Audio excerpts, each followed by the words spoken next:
Hello students, कैसे हो? I hope आपने कल जो पढ़ाया वो पढ़ लिया होगा और आपको अच्छे से समझ में भी आ गया होगा। तो मैं संदीप शर्मा आज फिर आपके लिए एक नया वीडियो लेकर हाजिर हूँ।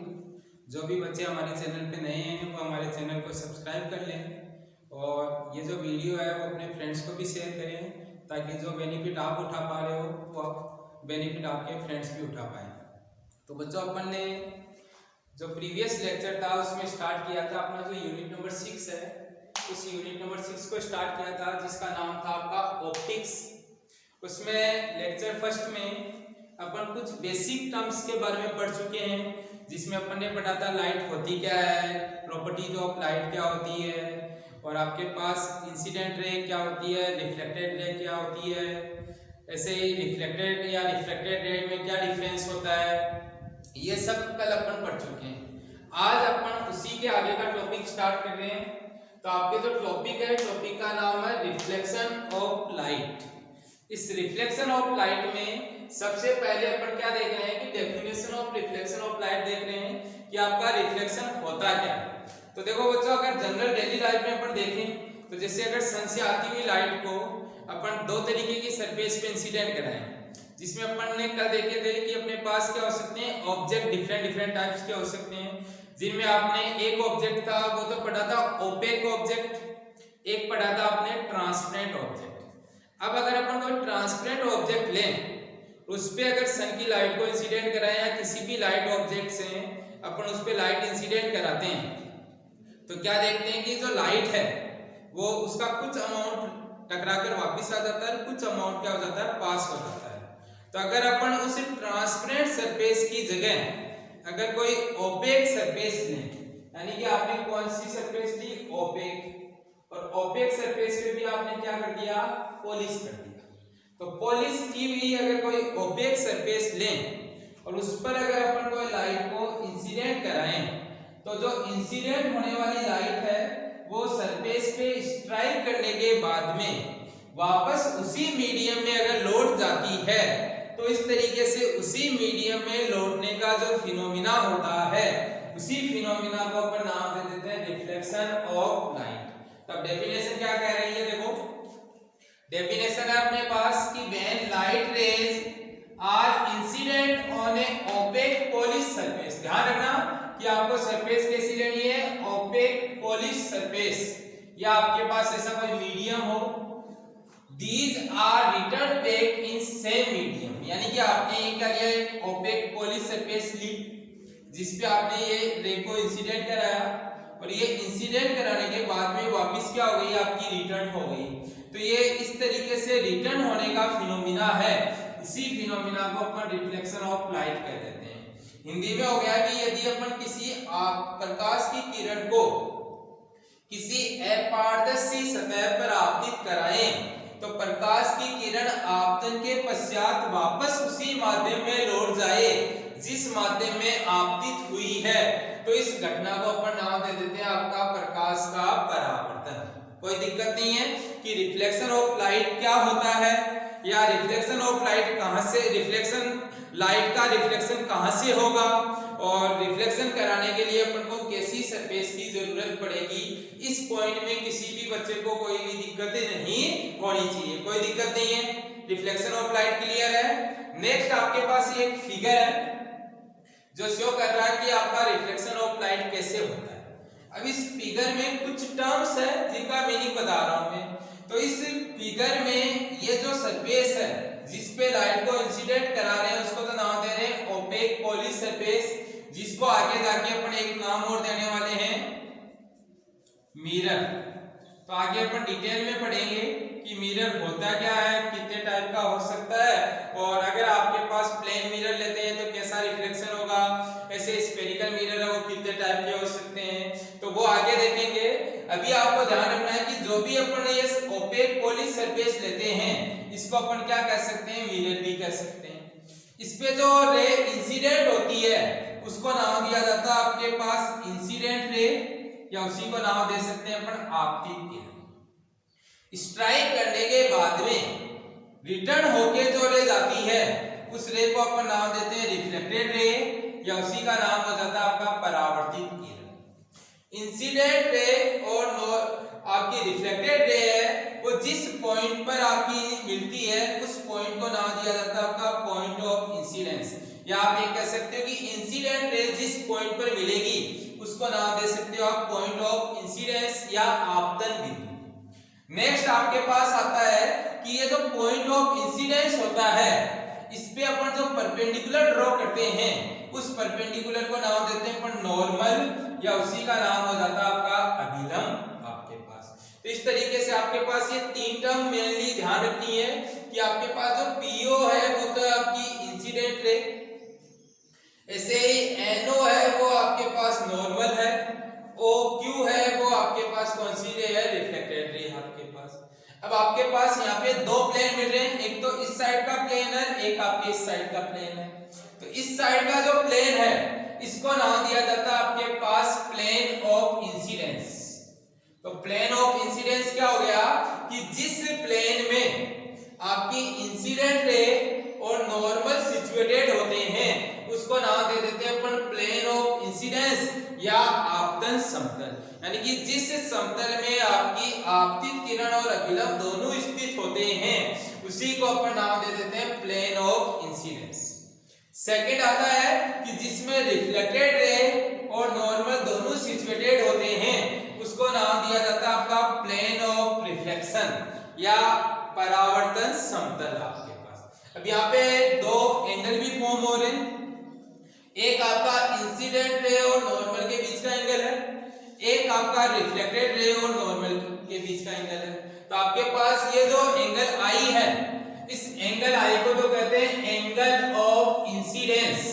क्या होता है the angle between incident ray and normal, यानी कि इंसिडेंट रे और नॉर्मल के बीच का जो एंगल होगा उसको कहेंगे एंगल ऑफ इंसिडेंस।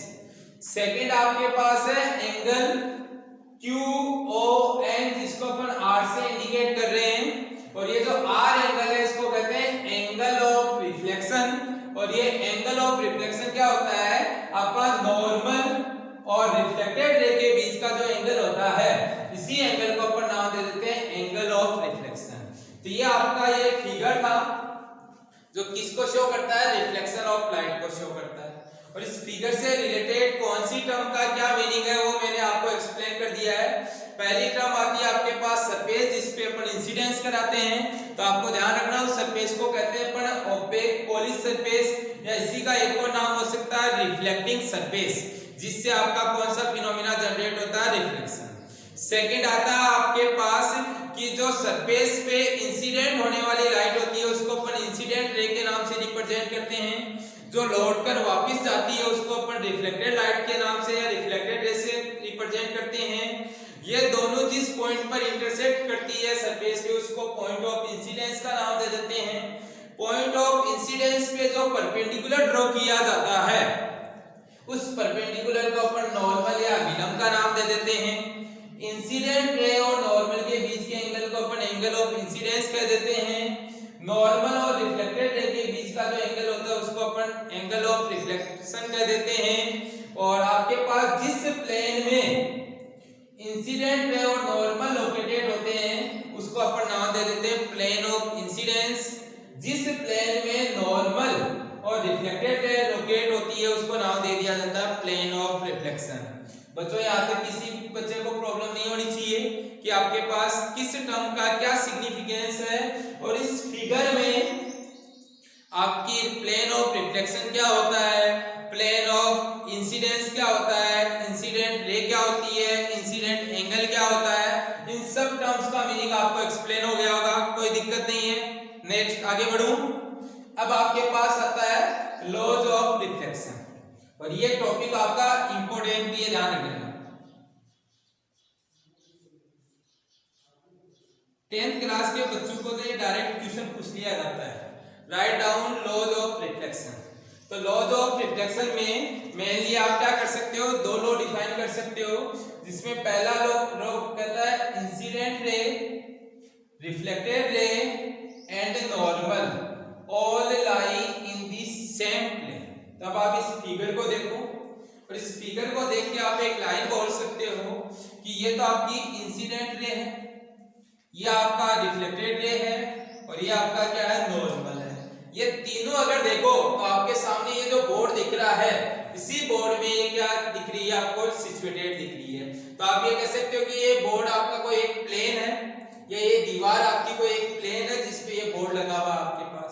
तो अब आपके पास इसी बोर्ड में ये तीनों लाइंस क्या है, लोकेटेड है। कौन सी, इंसिडेंट रे, नॉर्मल और रिफ्लेक्टेड रे, ये तीनों क्या होते हैं, एक ही प्लेन में लोकेटेड होते हैं। ये आपका कहलाता है फर्स्ट लॉ। इसको मैथमेटिकल फॉर्म में आप ऐसे लिख सकते हो कि अगर मैं इंसिडेंट रे को वेक्टर I से लिखूं, नॉर्मल को वेक्टर N से लिखूं और रिफ्लेक्टेड रे को वेक्टर R से लिखूं, तो आप ये कह सकते हो कि I का डॉट प्रोडक्ट है वो N और R के क्रॉस प्रोडक्ट के से अगर डॉट प्रोडक्ट लें, कहने का मीनिंग क्या हो गया कि पहले अपन N और R का क्रॉस प्रोडक्ट निकालें, फिर उसका I के साथ डॉट प्रोडक्ट करें, या N का I और R के क्रॉस प्रोडक्ट के साथ डॉट प्रोडक्ट करें, या आपके पास I और N का क्रॉस प्रोडक्ट करके फिर R के साथ डॉट प्रोडक्ट निकालें और इनकी सबकी वैल्यू किसके इक्वल आए, आपके पास 0 के इक्वल। चाहे आप ये फाइंड करो, चाहे ये फाइंड करो और चाहे ये फाइंड करो, इनकी वैल्यू किसके इक्वल आए, आपके पास 0 के इक्वल आए। तो अपन कहेंगे कि ये आपका फर्स्ट लॉ का कौन सा फॉर्म होता है, मैथमेटिकल फॉर्म होता है। तो 12th क्लास के बच्चों को क्या कंपटीशन एग्जाम में, नीट में या जेईई में आपको ये पूछ सकते हैं कि आपका जो लॉज ऑफ रिफ्लेक्शन में फर्स्ट लॉ है उसकी मैथमेटिकल फॉर्म क्या होती है। तो उसकी मैथमेटिकल फॉर्म के लिए आपको वेक्टर फॉर्म पता होनी चाहिए, और वेक्टर में अपन ने क्या किया, एक तो इंसिडेंट रे है, एक नॉर्मल है और एक रिफ्लेक्टेड रे है। इनके अलोंग अपन ने तीन वेक्टर रिप्रेजेंट किए हैं, I, N और R। इनमें किन्हीं भी दो वेक्टर का आपस में क्रॉस प्रोडक्ट निकाल के फिर उसका डॉट प्रोडक्ट निकाला जाए थर्ड वेक्टर के साथ और उसकी वैल्यू 0 आए, तो अपन कहेंगे कि तीनों प्लेन वेक्टर है वो क्या है, आपके एक ही प्लेन में लोकेटेड है। तो ये आपका हो गया first law, laws of reflection. Second law आता है कि एंगल I है वो एंगल R के क्या होता है, इक्वल होता है। कहने का मीनिंग हो गया कि अगर आपने इंसिडेंट रे को नॉर्मल के साथ 30 डिग्री पे इंसिडेंस कराया है, तो आपके पास रिफ्लेक्शन एंगल है वो भी 30 डिग्री का मिलेगा। अगर 40 पे इंसिडेंस कराया है तो ये भी आपको क्या मिलेगा, 40 का मिलेगा। यानी कि हमेशा आपके पास एंगल ऑफ I की वैल्यू है वो एंगल ऑफ R के क्या मिलेगी, आपको इक्वल मिलेगी। तो ये आपके पास दो लॉ हैं, लॉज ऑफ रिफ्लेक्शन में। अब रिफ्लेक्शन से रिलेटेड आपके कुछ पॉइंट्स आते हैं। उसमें फर्स्ट पॉइंट आता है कि अगर आपने किसी लाइट का रिफ्लेक्शन कराया तो लाइट से रिलेटेड आपकी कुछ प्रॉपर्टीज होती है, जैसे आपके पास फ्रीक्वेंसी हो गई, वेवलेंथ हो गई, इंटेंसिटी हो गई, स्पीड हो गई, वेलोसिटी हो गई। तो आपको ये पूछा जा सकता है कि रिफ्लेक्शन प्रॉपर्टी में या रिफ्लेक्शन फिनोमिना में लाइट की कौन सी प्रॉपर्टी तो फिक्स रहती है और कौन सी प्रॉपर्टी चेंज हो जाती है। तो कुछ प्रॉपर्टी के बारे में तो मैंने कल भी बताया था आपको कि आपकी फ्रीक्वेंसी है वो चाहे रिफ्लेक्शन कराओ और चाहे रिफ्लेक्शन कराओ दोनों में क्या रहती है, फिक्स रहती है। वेवलेंथ और आपके पास जो स्पीड है वो एक मीडियम से दूसरे मीडियम में जाने पे क्या हो जाती है, चेंज हो जाती है। अब यहाँ क्या देख रहे हैं कि लाइट जिस मीडियम में आ रही है उसी मीडियम में वापस जा रही है, यानी क्या नहीं हो रहा, मीडियम चेंज नहीं हो रहा। अब मीडियम चेंज नहीं हो रहा तो आप ये कह सकते हो कि लाइट की फ्रीक्वेंसी, वेवलेंथ और स्पीड ये तीनों क्या रहेगी, फिक्स रहेगी। तो आप ये कह सकते हो कि after reflection speed, wavelength and frequency of light remains same. Point ध्यान रखना कि रिफ्लेक्शन फिनोमिना में रिफ्लेक्शन के बाद में लाइट की फ्रीक्वेंसी, वेवलेंथ और स्पीड क्या रहती है, फिक्स रहती है। बट आपके पास वेलोसिटी और इंटेंसिटी क्या हो जाती है, चेंज हो जाती है। अब वेलोसिटी कैसे चेंज हुई, आपको पता है कि वेलोसिटी कैसी क्वांटिटी होती है, वेक्टर क्वांटिटी, और वेक्टर क्वांटिटी है तो उसमें मैग्नीट्यूड भी होगा, डायरेक्शन भी होगी। तो पहले लाइट आपकी ऐसे जा रही थी, अब आपने लाइट की डायरेक्शन को ऐसे कर दिया, तो लाइट की डायरेक्शन को चेंज करने का मीनिंग आपने क्या चेंज कर दी, उसकी डायरेक्शन चेंज कर दी, और डायरेक्शन चेंज करने का मीनिंग क्या चेंज हो गई, वेलोसिटी चेंज हो गई। तो ध्यान रखना कि आपका रिफ्लेक्शन फिनोमेना में स्पीड फिक्स रहती है, बट वेलोसिटी क्या हो जाती है, उसकी चेंज हो जाती है। और एक और क्वांटिटी है इंटेंसिटी। इंटेंसिटी चेंज होने का रीजन क्या है कि जब भी आप किसी सरफेस पे लाइट का अमाउंट अगर इंसिडेंस कराओगे तो लाइट का मीनिंग क्या डाली आपने, एनर्जी डाली, और उस एनर्जी का कुछ अमाउंट है वो सरफेस क्या कर लेती है, एब्जॉर्ब कर लेती है, और सरफेस एब्जॉर्ब कर लेगी तो उसकी इंटेंसिटी क्या हो जाएगी, आपकी डिक्रीज हो जाएगी। तो आपको ये ध्यान रखना है कि रिफ्लेक्शन फिनोमेना में आपके पास लाइट है, उसकी इंटेंसिटी और वेलोसिटी चेंज होती है, जिसमें इंटेंसिटी की जो वैल्यू है वो क्या होगी, डिक्रीज होगी। ये भी ध्यान रखना आपका कि रिफ्लेक्शन फिनोमेना में इंटेंसिटी है वो क्या होती है, कम होती है। यानी कहने का मीनिंग हो गया, परावर्तन के पश्चात प्रकाश की चाल, तरंगदैर्घ्य और आवृत्ति तो नियत रहती है, बट आपका वेग और तीव्रता का मान क्या हो जाता है, आपका चेंज हो जाता है। ये आपका है फर्स्ट पॉइंट, रिफ्लेक्शन के में आपकी कौन सी क्वांटिटी चेंज होती है, कौन सी क्वांटिटी फिक्स रहती है। नेक्स्ट आता है आपके पास नॉर्मल इंसिडेंस। नॉर्मल इंसिडेंस आपके पास एक ऐसी स्पेशल केस होता है जिसमें आपका आई और आर दोनों की वैल्यू क्या होती हो, जीरो होती हो। उस कंडीशन को नाम दिया जाता है नॉर्मल इंसिडेंस या अभिलंब आपतन। ये 10th क्लास में बोर्ड में पूछा जा चुका है क्वेश्चन, ध्यान रख लेना आपके पास कि नॉर्मल इंसिडेंस का क्या मीनिंग होता है। तो नॉर्मल इंसिडेंस आपकी इंसिडेंस की वो कंडीशन होती है जिसमें कोई लाइट है वो नॉर्मल के अलोंग तो इंसिडेंस हो और नॉर्मल के अलोंग ही क्या होती हो, रिफ्लेक्ट होती हो। तो उस इंसिडेंस या उस फिनोमेना को अपन नाम दे देते हैं नॉर्मल इंसिडेंस। अब आपको एक चीज ये भी ध्यान रखनी है कि नॉर्मल इंसिडेंस के केस में आई और आर की वैल्यू कितनी होती है, आपके पास जीरो होती है। यानी कि आने वाला एंगल है वो भी जीरो था, तो जाने वाला एंगल है वो भी क्या हो जाएगा, आपका जीरो हो जाएगा। थर्ड पॉइंट आपका आता है कि आपने ये जो लॉज ऑफ रिफ्लेक्शन पढ़े, अब इसके लिए आप चाहे सरफेस कैसी भी लो, कैसी का मीनिंग हो गया कि प्लेन हो सकती है, स्फेरिकल हो सकता है, या कोई कर्व्ड पार्ट हो सकता है। अगर आपके पास प्लेन है या स्फेरिकल है या कर्व्ड पार्ट है, तीनों में से कैसी भी सरफेस लो, ये लॉज ऑफ रिफ्लेक्शन हमेशा क्या होंगे, अप्लाई होंगे। तो आप ये कह सकते हो कि लॉज ऑफ रिफ्लेक्शन है उसकी कोई लिमिटेशन नहीं होती है, चाहे आप प्लेन सरफेस लो चाहे स्फेरिकल सरफेस लो, हर जगह क्या होंगे, ये अप्लाई होंगे। तो बच्चों ये तो आपके पास किसका मीनिंग एक्सप्लेन हुआ, अभी रिफ्लेक्शन का मीनिंग एक्सप्लेन हुआ है कि रिफ्लेक्शन टॉपिक होता क्या है, लॉज ऑफ रिफ्लेक्शन से क्या मीनिंग है, रिफ्लेक्शन जो फिनोमिना है उसमें लाइट की कौन सी क्वांटिटी तो फिक्स रहती है और लाइट की कौन सी क्वांटिटी या जो कौन सी प्रॉपर्टी है वो आपकी चेंज हो जाती है। तो इसमें आपको एक चीज ये ध्यान रखना है कि रिफ्लेक्शन में इंटेंसिटी डिक्रीज होगी और दूसरी चेंज होने वाली क्वांटिटी कौन सी क्वांटिटी, आपकी वेलोसिटी क्वांटिटी है। तो बच्चों आपको वीडियो कैसा लगे, वीडियो के बारे में आप कमेंट सेक्शन में कमेंट करके जरूर बताइएगा और वीडियो को लाइक भी कीजिए और अपने फ्रेंड्स में शेयर भी कीजिए।